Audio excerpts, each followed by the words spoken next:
Patuloy na kampanya ng pulisya laban sa illegal na droga. Isang high-value drug personality ang naaresto sa isinagawang bypass operation ng Tagbilaran City Police Station.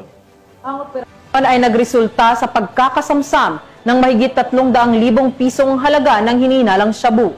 Yan ang tinutukan ni Patrolwoman Nikki Cañedo.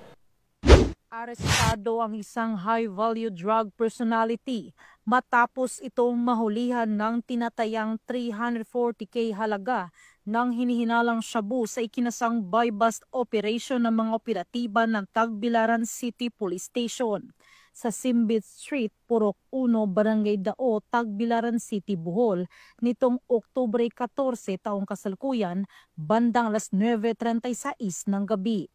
Kinilala ni Police Lieutenant Colonel John Karin Escobar, hepe ng Tagbilaran City Police Station, Bohol Police Provincial Office, ang suspect na si Jade, isang 24 anyos na lalaki at residente ng Palma Street, Barangay Poblacion 2, Tagbilaran City, Bohol. Ayon sa ulat ng pulisya, nakumpiska mula sa suspect ang humigit kumulang 50 gramo ng hinihinalang shabu na may tinatayang standard drug price na 340,000 pesos. Kabilang din sa mga nakuhang ebidensya ay isang pouch, cellphone, motor at budol money. Ang suspect ay kasalukuyang nasa kustodiya na ng nasabing estasyon at sasampahan ng kasong paglabag sa Section 5 Act 11, Article 2 ng Republic Act 9165 o ang Comprehensive Dangerous Drugs Act of 2002. Ako po si Police Colonel Patricio C. Degay Jr., ang Provincial Director ng Bohol Police Provincial Office. Ang tagumpay na ito ay bunga ng masusing pagmamanman at koordinasyon at walang sawang dedikasyon ng ating mga kapulisan laban kontra iligal na droga. Sa pamamagitan ng ganitong mga operasyon, ating pinatutunayan na seryoso ang Bohol PNP sa pagpapanatili ng kapayapaan at kaayusan sa ating lalawigan. Nais naming paalalahanan ang publiko na maging mapagmatsyag sa inyong mga komunidad.